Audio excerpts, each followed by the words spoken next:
Every day I get several messages from Muslims saying something like this: David, you talk about Muhammad in front of your books because you're too scared to say these things in front of Zakir Naik.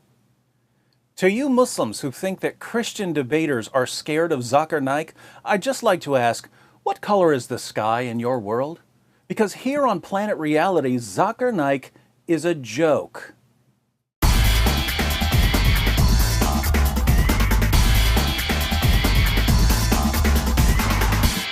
Zakir Naik is a joke, and I'm not saying that because I disagree with him. I'm saying it because he's a complete joke. Let me give you 3 quick reasons. First, Zakir Naik portrays himself as a champion debater, but he's never faced one actual Christian debater in his entire career.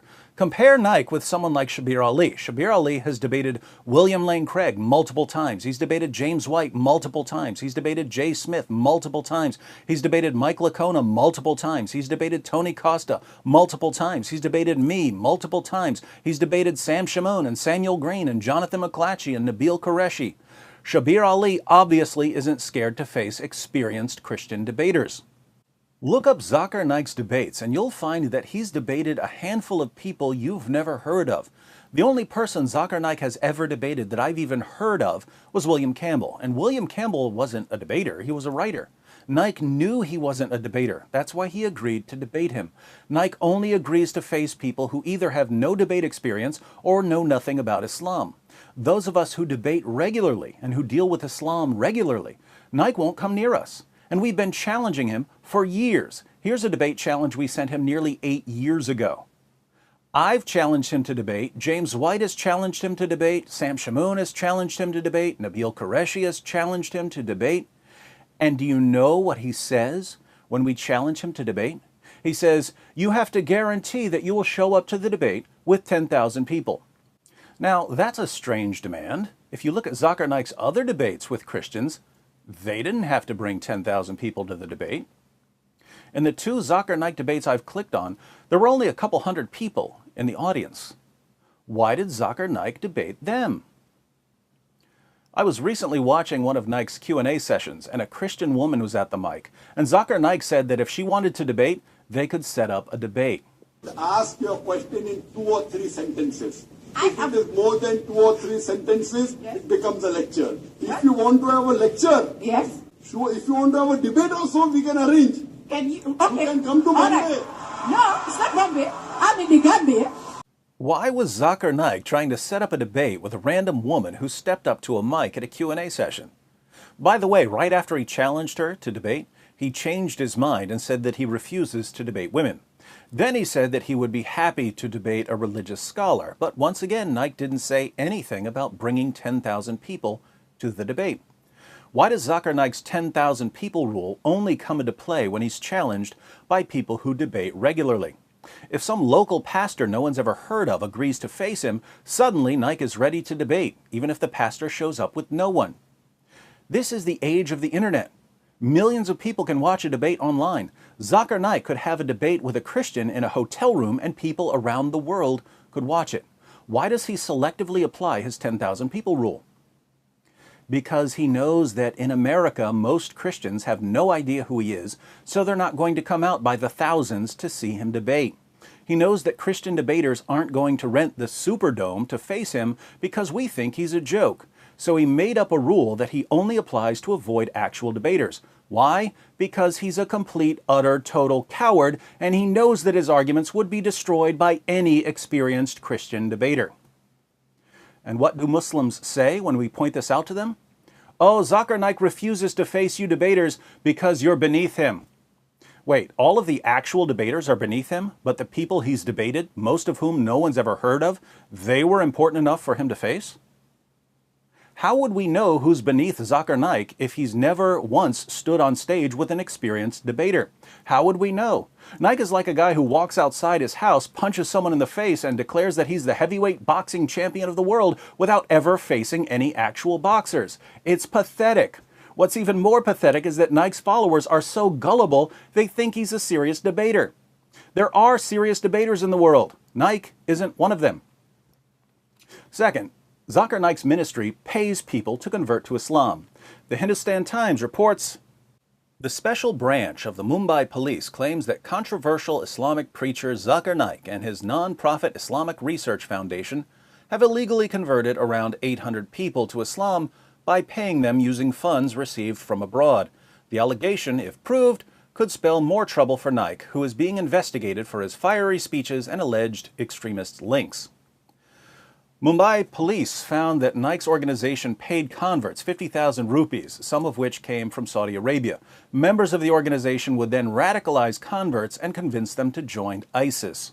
For you Muslims who are thinking to yourself, no, Zakir Naik would never do such a thing, you should probably study the Quran and the life of your prophet, because Muhammad himself paid people to convert to Islam. And one of the reasons you pay zakat is to pay people to convert to Islam. Surah 9, verse 60 of the Quran lists the various uses of zakat.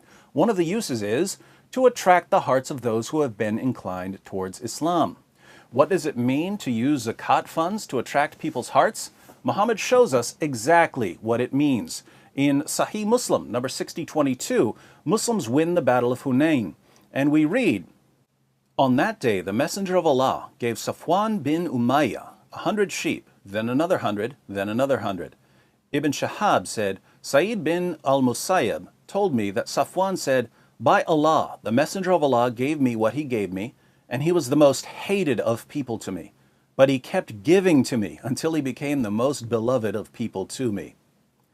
This guy hated Muhammad, but Muhammad kept giving him sheep by the hundreds until Muhammad was his favorite person in the world.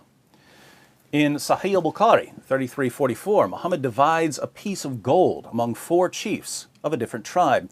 We read, "So the Quraysh and the Ansar became angry and said, he, i.e. the Prophet, gives to the chiefs of Najd and does not give to us. The Prophet said, I give to them so as to attract their hearts to Islam." He was giving them gold to attract their hearts to Islam.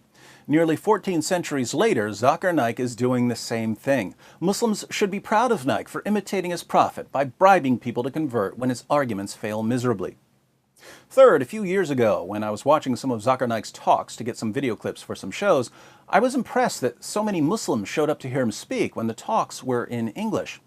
I know a few Christians from one of the areas he was speaking in, and I said to them, it's cool that wherever Zakir Naik goes, there are so many Muslims there who speak English. They said, oh, lots of the Muslims who show up don't speak English. I said, why do they show up? Just to be close to Naik? They said, no, the Muslim leaders bring them in to cheer. They tell the Muslims who don't speak English to cheer loudly whenever they hear other Muslims cheering. Now think about this. Zakir Naik's organization has to bring in Muslims who have no idea what he's saying to cheer for whatever he says. Why? Because they understand that many Muslims, and even some non-Muslims, don't know enough about what he's saying to know if his arguments are good or bad. But if enough people are cheering for what he says, gullible audience members will assume that he must be right. So Naik's organization loads the audience with people who cheer for him no matter what he says, because the cheering has a psychological impact on gullible audience members. This is the Islamic version of a laugh track for a comedian who isn't funny. And let's face it, a laugh track would be much more appropriate for a Zakir Naik lecture than for a comedian. Putting all of this together, many Muslims regard Zakir Naik as their best debater and top apologist. Who is Zakir Naik? He's someone who pretends to be a champion debater even though he's a complete coward who instantly backs down from every single experienced Christian debater who challenges him. He's someone who pays people to convert to Islam just as his prophet paid people to convert to Islam. And he has to bring in cheerleaders to tell his fans when to cheer even though they have no clue what he's saying, all so he can trick ignorant, naive, easily manipulated audience members into thinking that he's presented a serious case for Islam. Zakir Naik is a joke. He's always been a joke. He'll always be a joke. If this is, as many Muslims claim, the best apologist Islam has to offer out of 1.6 billion Muslims in the world, what does this tell us about Islam? Of course, there's much more we could say about Zakir Naik. If you'd like to know more about why he backs down from debaters, click on this video by Nabil Qureshi, where Nabil examines just 5 minutes of a Zakir Naik lecture and finds 25 mistakes. You heard me correctly. Over a 5-minute period, Zakir Naik averages 1 mistake every 12 seconds. Fortunately for Naik, he's speaking to people who don't know any better and who don't bother to question or challenge him. But they keep cheering anyway, along with all the Muslims who don't even know what he's saying. Welcome to Islam, the only religion that would want someone like Zakir Naik as its champion.